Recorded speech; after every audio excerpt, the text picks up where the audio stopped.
Helen Joyce. I'm the executive editor for events at The Economist, and we have a big topic that we're discussing today, which is an exciting one too, and I hope it'll be a rich and rewarding conversation. So we're talking on 21st century company, reimagining business and COVID-19. Right, what I tend to do before a conversation of this nature is that I identify an overarching theme and then I plant a few keywords in everyone's mind for the conversation. So for my theme, I'm going to cheat ever so slightly, and I'm going to give you two quotes, very well-known ones, but they are feeling extremely relevant to me right now. And one of them is from Andy Grove of Intel, and that is that bad companies are destroyed by crises, good companies survive them, and great companies are improved by them. And the other one is management guru Peter Drucker, who said, culture eats strategy for breakfast. So why did I pick those two? Well, as those of you who were here a little early heard me say, we're all a bit sick of this. The first few weeks were exciting. We all did amazing things. We managed to move people to home working. We didn't think we could, and now we're in it for the long haul, and it's getting grinding. So good companies will survive this, and great companies will actually use this as a chance to improve themselves. And what we want to do in this hour is to talk about how we take those lessons that we got from that crisis and turn them into something lasting, not just have survived a crisis. And then the second one is really because part of what's so weird about all of this is the distance working. How do companies keep their esprit de corps? How do they keep their cultures going? Well, culture eats strategy for breakfast. We're all thinking strategy right now, but how do we keep our companies' cultures going? And my three keywords are productivity, resilience, and decision-making and uncertainty. Productivity, working at home, technology, downsizing. Resilience, I wonder what that even means right now. We all have to be resilient, but resilience is expensive and there's a big downturn coming. And as for speedy and agile decision-making through uncertainty, I don't think I really need to explain why I'm saying those ones. We're in for a bumpy ride in the next couple of years. So this is the point at which I want to turn to Wendy Mars, who's president for Cisco for Europe, Middle East, Africa, and Russia. Big thank you to Cisco for sponsoring today's event. And I've asked Wendy to say a couple of words of welcome to everybody. And 5 minutes from the end, and right now, my promise to you is no calendar anxiety. We will stop at 11 p.m. or 11 a.m. sharp London time, whatever that is for you. Just under an hour. Wendy and I are going to reconvene in those final 5 minutes and say what for us were the learnings from today. Wendy, over to you. Thank you, Helen, and thank you for that great sound grounding comments. For us all as we think through the different steps and stages that our respective organisations are in as we go through the different dynamics overall. A big thanks to everyone for joining. I'm very much looking forward to the conversation that we're going to have today. I think all of us within our respective businesses are experiencing this pandemic in different ways. But I'm convinced and confident that we can take a lot of learnings actually from this for our respective businesses to help us, to reimagine as we go into the next stage, to think through. And I truly do believe we will do things differently as businesses, and working through and making sure we capture some of those things will be extremely impactful. So I think Helen, for us today, sharing with each other what some of those things are, how we can learn from each other, will be invaluable, I think, for us all as a group. Then anyone else hearing that some people are frustratingly having to cut because of cost, and other people are really taking an opportunity? Ian, I saw you with your hand up. Did you want to come in on innovation? Yes, Ian Golden, Oxford University. I'm a little bit surprised by Natalie's comment, because I'm seeing the opposite. I'm seeing extraordinary innovation, not only in the university where we've basically gone online over a very quick period of time, but also in other areas, including in finance. The banks that I'm working with have done amazingly in doing things which were unimaginable before, including trading from people's homes, which obviously raises regulatory questions. And many other sectors, including the courts, have begun to go online. So, what I would argue is that we're seeing 10 months of innovation compressed into a 1-year period in many areas, and it's accelerated innovation. I doubt that it's the two are incompatible. I'd say it's this thing of different firms are responding differently. Not government. Clearly the government might be, parts of government might be an outlier in this.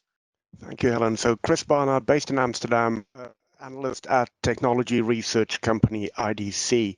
So just picking up on Catherine's point about the cloud. So, IDC over the last couple of weeks, we've been doing weekly surveys of market sentiment, and what we've seen is a massive pivot to the cloud, and especially in terms of collaboration and communication solutions. It was top of mind for all executives, plus 42% in terms of buying intent. So massive shift in terms of that. But also, if we look out to 2023, we see that cloud-based communication solutions, similar to the one that we're on today, actually growing at about 25% per year over the next 5 years. So a massive shift, because it enables companies to be agile. You can use cloud and stand up a new hospital, for example, in 24 hours, rather than implementing a new telephony system that would have taken 6 months in the past. I have been going to say that maybe we could have some comments on how people think that they can kind of bake in this very innovative period and, really keep it accelerated. But I'm wondering if anyone else wants to riff off this difference between the structural things that are changing that may be anti-innovation, while individual firms are being highly innovative. We have a couple of people who think quite systematically about things here, like some analysts and that. Does anyone want to wave at me? Yeah, how about Ian? Two structural issues which I think are worrying. One is there's quite a lot of evidence that the superstar firms are doing much better, and that small and medium scale businesses are not. And there's evidence from, one of the big questions is, why is productivity slowing down if innovation's meant to be increasing? And there's quite a lot of evidence that one of the reasons productivity is stagnating is because innovation's increasingly concentrated in the mega firms who actually buy up and seal up the innovation. The second is that quantitative easing has also slowed up innovation because Schumpeterian creative destruction is slowing down as more and more zombie firms are kept alive. And of course, there's been that on steroids because of COVID-19. It already existed before, but that process has been accentuated by COVID. And so if those two arguments are correct, we might structurally see a reduction in innovation in terms of breakthrough innovation. Of course, vaccines is a sort of exception, but in other areas. So we're more in a phase of hopefully accelerated take-up of certain technologies that we might have been able to in the past few years, but maybe not new things. I think it's Kevin Ellis. You put your name in as Kellis. So if I've got the Kevin wrong, tell me, and then we'll go to Chris Barnard. Yeah, it's Kevin Ellis from PwC. I think one of the other areas of innovation that I think structurally is a risk is recruitment. I think this has been a crisis, and got to be careful how we put this. It's a humanitarian crisis, but it's a crisis for the under 25s. They're the people that are really lost out here. And I think, businesses really do have a duty to make sure they stick with their recruits for next year. We're carrying on. We've brought people on virtually. It's not ideal. But if you're going to get the innovation, the businesses like mine, if we don't recruit, the innovation often comes from the youth and the new joiners with different ideas and different ways. And that's accelerated by the new technologies available to them, which effectively flattens hierarchy. So for me, I think with innovation, there is an issue around structural keeping recruitment going. So you've got the structure and the feeding in at the bottom of the food chain effectively, which I think will help.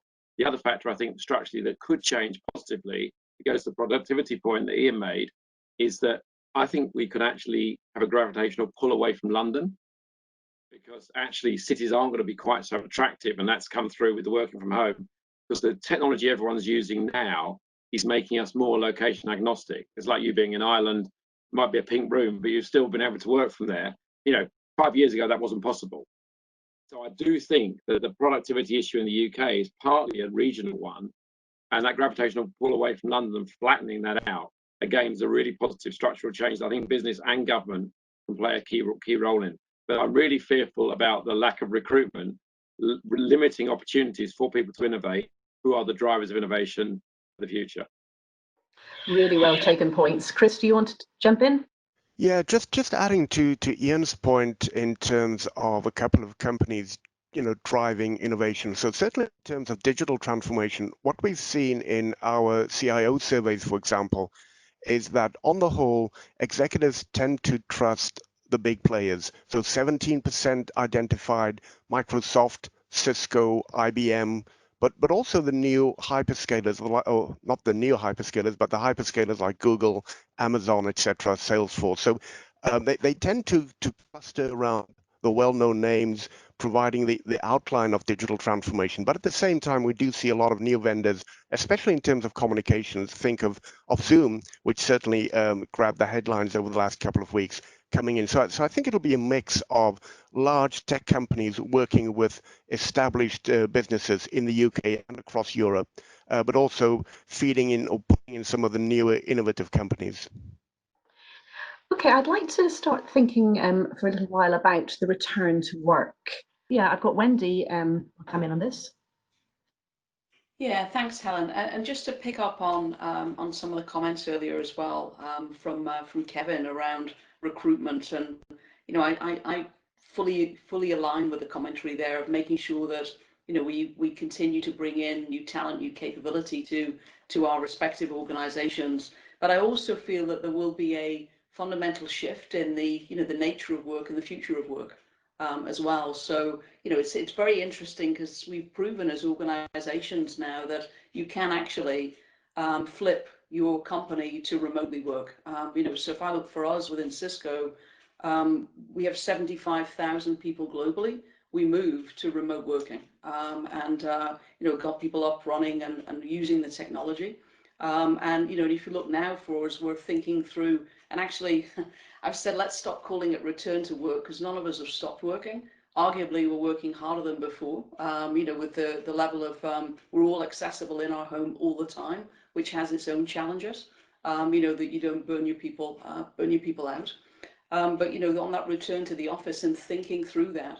But actually, if I look right now, strategy-wise for us, we're really thinking about what are the types of roles that you can truly run virtually. What are the types of roles that actually need to be in a physical office location?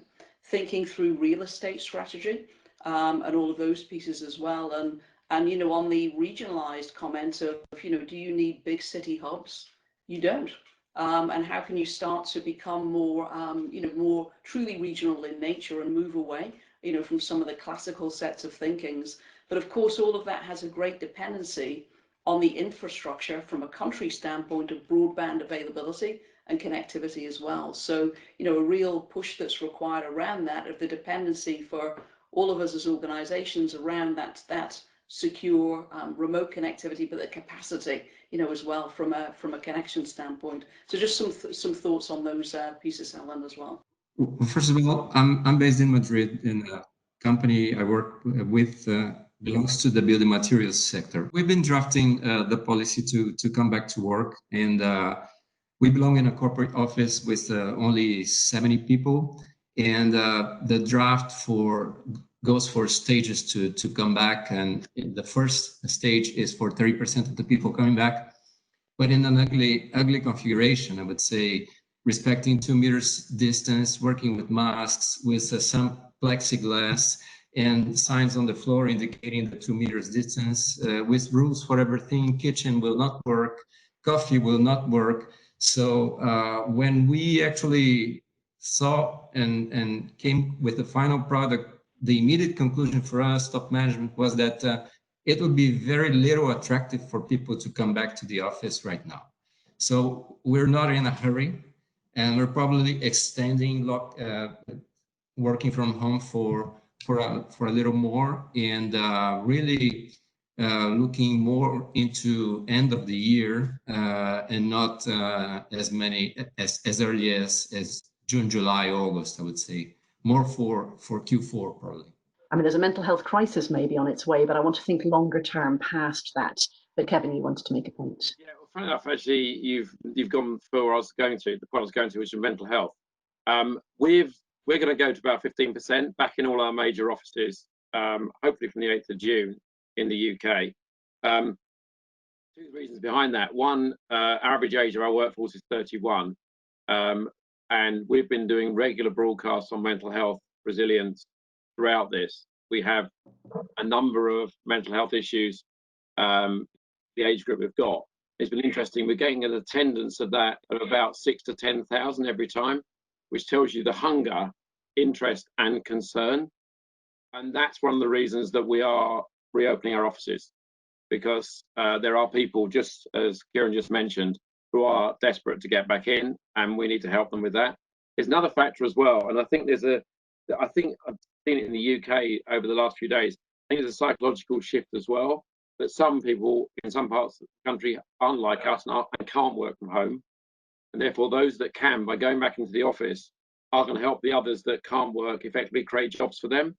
So I think there becomes a psychological need to kind of get the country moving. I know it's a crass expression, but I think for those that can work from home, going back into the office will be quite an important shift for those that can't work from home. So I think it's a responsibility in a way, I think, from out as a business leader at PwC, that by opening our offices again and bringing everyone back in that wants to come and can come, there's a mental health factor. There's also a kind of feeling of a change in emphasis, of kind of getting, because there is an economic crisis coming. And I think the faster we get the country kick-started safely, the better. Yeah, it's very interesting.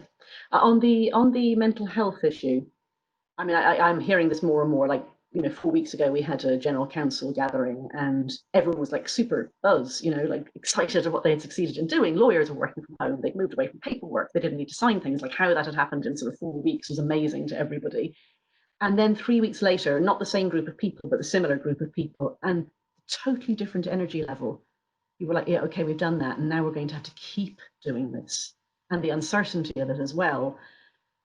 But I also think that there has been some good preparation for this, and that I think mental health issues have really moved to the forefront in the last few years in the workplace, and people are thinking about them more seriously and talking about them more. So I'd be interested in people's thinking about what we can do going forward to go for healthier companies, mentally healthier companies. Are there things that we can do responsibly and thoughtfully now that set us up better as we go forward? Anyone? I'll go to Wendy. One of the things, Helen, that I've observed, I'm sure folks on this call have as well. Leadership through times like now, it requires a different type of leadership skill, and the true leaders are shining, and some of those are people that you would expect, but some are individuals you would not expect. So we're uncovering some of those within our organizations of people who are really engaging in a very different way. And if we look at, Kevin mentioned the frequency of pulse of connectivity to your people. We're running as an organization a global call every week, which gets huge attendance and it's the CEO who runs it with his direct report management team, and it's literally seeing all those individuals in the same situation and circumstance, also in their own home environments, and just that level of connectivity that has given, of people feeling closer, and the delayering of the organization around that. I think that certainly has helped, in that you feel that you can connect to those people. So there's it's removed some of the hierarchical perceptions that you get within organizations, and I think also just a consciousness of, as you're talking to people, I think probably for all of us, we have the luxury of our own home offices and an actual space that we can go to. And if I look for some teams, literally people are in an apartment sharing it with other family members. There may be a pet in there that barks relentlessly when someone's on a call trying to manage something, and it's being conscious of that. And there are uncontrollable variables, and as leaders being able to look, it's okay. I understand if you need to go and do something for you. It's like I love meeting people's pets, actually, and when they're introduced in calls, and I actually have run a thing around that with my team. I think I know most of the names of the dogs of my leadership team now, and actually ask them to bring them to the call as well. So you can have some moments of light are so important to help people, as well, with just providing a bit of balance and some fun. I think that's a really well taken point, and also to remember that we've all had this front that we bring with us to work. And, okay, that's fine. We don't, all of us need to bring all of ourselves to work all of the time. There are bits of us that maybe it's better to leave at home. But I know that I've learned a lot about my colleagues that I didn't know before in the last 9-10 weeks. And some of it has given me a great deal more sympathy and insight into different people's situations. And even just little things like, a young colleague who has to go outside when her husband is on important calls, because the only place she can sit when he's on an important call is right next to the washing machine, this sort of thing. and she's just there. She just brings her computer out in the back garden, and why not? And also people's home situations, the number of people who are coping, with aging parents, with children who are not well, with mental health issues in the family. It's not just their own mental health issues, and maybe we've hidden those things too long at work. So that would be something I bring forward for me as we move on. David, you were going to come in. There are some people who normally have mental health issues who are at higher risk, high trait neuroticism, compulsive. Suddenly, actually, they're in a world which is perfect for them. You've got to wash your hands really often, and et cetera, et cetera. Whereas extras suddenly find this very, very difficult. And so, some things have flipped around. It's pretty clear from lots of data, a lot of people aren't in a hurry to go back to not only workers, but also in terms of consumption habits. I mean, at least 85% of the public saying they want to keep significant aspects of how the world has changed. Less than 1 in 10 saying they want to go back to completely as the normal was before. And whether we've really taken that on for in lots of levels, I don't know. I was kind of curious that people didn't talk so much. Maybe this is not the call for it, but whether and how much firms would adjust in more radical ways around for biosecurity, not just for you can have distancing, but whether more firms would be moving for they're just going to do routine testing of all their staff on a daily basis, which is another way of controlling the virus. There's lots of ways of skinning this particular cat, if you think about it, which would enable you to get back to some degree of normal. Maybe we'll see that later on. Otherwise, Ian's remarks and others, of course, are the fundamental one. We already were worried about it in relation to Brexit, but how will firms and others respond? Will you get some vicious cycles of employment contractions, basically sentiment-driven contractions across the whole economy? Where we see innovation, but one tiny kind of almost human detail about it, you see it even in these meetings, which is a lot of innovations happens at the margins of things. I mean, in government, you see it, a lot of things are done in the lobby of Number 10 and elsewhere. What are those places? What are those margins within which they operate? Are the people who come to the meetings, are they new, or are they the groups who already know each other? Is it that some of the spaces within which innovation would happen, literally, physically almost, are closed down, and what are the new ones that are emerging? I think we don't have answers to all those questions. Lots of really interesting questions there, lots of provocations for everybody. The flights is a big thing for me.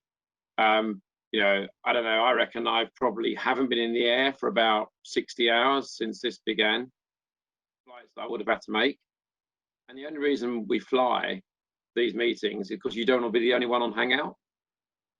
Because you're at a disadvantage in any kind of negotiation or meeting if you're the one on Hangout and everyone else is in the room. And one of the few advantages really of what we've gone through is that we're all on the same playing field all of a sudden because of this. So I can see meetings no longer being come to a meeting and if you can't come on Hangout, but actually setting meetings up that everyone's on Hangout. And that will stop our rule. And we will do that. I mean, the savings enormous in terms of money, but actually in terms of health. I mean, for every hour you spend in the air, you times it by 4 for the commuting time around it, forgetting the cost, as well as the human cost of it. And that goes for a lot of people in business, I think. So I think that's a big change. Bad news for the air company, for the carrier companies, but I think it will be a big change from this. Completely agree. You're going to come in? Totally agree. Oh, yeah. Yeah. Do people just want to chip in with something they really, really are saying now to themselves they are going to try to hang on to? I mean, for me, it's, really remembering to ask people how they are and giving them space to answer before I move on to the rest of the meeting. I just want to stress the generational dimension to this. That what and Kevin and Catherine have picked this up. I think what remote does, it very much discriminates against young people. And it leads existing hierarchies to be reinforced, existing networks and conversations that happen offline, off the meeting to be reinforced, and it forces people who are in really poor living conditions, often at home, to participate fully at work. And I think that's a big danger. So, and it's interesting, Kevin, that you recognizing that very explicitly. It's good to hear this recruitment. It's also very bad for education. So this is something Certainly to bring the Oxford forward. education, we don't think we can do the tutorial system online in the same way. We are going to try, we are doing it now, but it's not the same thing. And it's a massive test for the education system, not least in the UK and for Oxbridge because of that. So some things we don't want to reinforce. And I think as we say, what do we keep? And we want to do more remote, we need to work out a way of overcoming the generational issues associated with it. That's an excellent point. So if people want to say either, just like in 2 words or 3 words, 2 sentences realistically, what they might keep or what they're determined not to let get embedded. And then we'll just sort of do that for 2 minutes, and then I'm going to turn back to Wendy. You just take your mute off and just speak, and hopefully we'll. For us, it's embracing collaboration tools. Okay. Helen, I would say, as well as the remote working and the benefit that we've seen from it, and all appreciating it is really working and not, people doing washing and other stuff in their home. I think also the principle of truly, when you ask, how are you? People mean it and they care. So not losing that, I think is really important. Yeah, I actually feel quite touched by some of the things that people have opened up and told me. And I know that I've done that more to people than I would have before, because somehow I'm sitting in my bedroom in my parents' house. So it's easier. Well, not easy, but easier. Okay, I think I'm going to, one more. I was going to say one remark, sorry, it's David helping me. Is that I think a lot of people presume the world won't go back to how it was, whereas actually the world can pretty easily slide back to how it was quite fast. And it was like a midsummer night's dream, this passing weird period. And we should recognize just how extraordinary it is. I mean, scientists always focus on timely moments, as do the marketers actually, when your behavior is disrupted. This is probably the only time in our life scale of disruption will occur. It gives us this unique perspective, which remarks we're touching on. And I actually fear that we're not seizing that moment to say modal shifts in our transport system to cement them in in relation to how we value our lives, and what forms of consumption we like or don't. And we'll regret that almost collectively we didn't crystallize out those sets of choices which.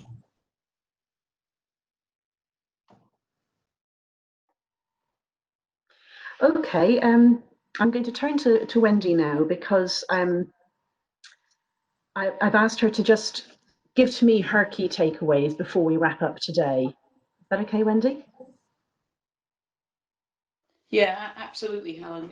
I think that it's been a great conversation, to hear from each other around some of the different experiences that we've had and some of the things that we're doing in our respective organisations. And certainly, as we're thinking through this, we're thinking in kind of 4 phases, 4 R's. We talk about them within our organisation of respond, reflect, reimagine, rebound. And I think to the point of making sure that we actually we've learned a lot from this and what we've gone through as individuals and as organizations and communities, and to make sure that we keep grounded and don't lose that learning and use that to drive change and hold ourselves accountable to that, I think is going to be really important, because otherwise the danger is, we'll go back to how we were before. And certainly I used to fly a lot in my role, and I think most people on this call did, and have no desire to go back to that, and big massive events, and all of those things. So how do we make sure that we don't allow that to happen, and keep a conscience around some of those things? Will be, I think, we can all play a really important role in that as leaders and with our respective organizations as well. But it's been great. I mean, I've really enjoyed it. It's been a fantastic conversation. I have too, and I wanted to say thank you to Cisco for sponsoring it and making it possible. I just wrote down key words when people were chipping in at the end there, and I'm going to try to hold on to them myself, rather like a meditation session is or something. I'm actually doing a meditation course online at the moment, and it seems rather similar. So to keep using the generational lens, or to start using it for those of us who haven't, to hang on to our collaboration tools, to think about exercise. I cancelled things yesterday, and I think I would try harder not to. To speedy decision making, not to have things cascading up and down our management chains. Location agnostic. I wish I'd been a foreign correspondent while we were thinking like this, not before. And not to waste a crisis, I think, to take David's point. Will we go back to the way things were? Will this just have been a dream? Or do we take the opportunity to rethink things like transport and consumption? And then from earlier in the call, the digital inclusion piece, I think, is extremely important. And that is also part of the inequality one. Well, thank you all so much. I know that none of you had anywhere else to be, so there's that. On the other hand, all of you could have just clicked on any one of a million other digital distractions, so we do appreciate you coming and joining us. Thanks, Wendy. Thanks, Cisco. Thanks, everybody.